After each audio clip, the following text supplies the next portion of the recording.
سر شباب بشرة سلمى حايك واغلب نجوم هوليوود. يا بنات، هو ده الكولاجين الطبيعي اللي بجد هيشد بشرتك بدل البوتوكس والفيلر، وكمان حلو جدا للمفاصل، وهو افضل حاجة جسمك بيستقبله وبيمتصه بشكل كامل وبيستفاد بيه كاملا. بصوا عامل ازاي كولاجين طبيعي، شايفين؟ هو طبيعي خام، ده اللي جسمك بجد بيستفاد منه.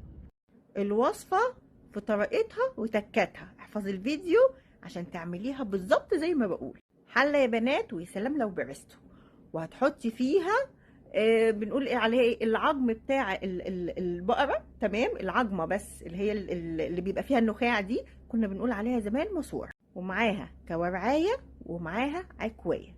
كفاية بس ملح وفلفل وكمون، ممكن تحطي رشة كزبرة، ورق لوري، حبهان، وشكرا على كده. وغطيها وسيبيها. التكايه في اللي هقولهولك دلوقتي، تسيبيها تغلي لحد ما تعمل البهاريس، كل حاجه تفك من بعضيها. بعد كده تصفيها وتاخدي الشوربه وعلى التلاجة، وقسميها بعد كده تيوب صغيره كده او قوالب، تمام؟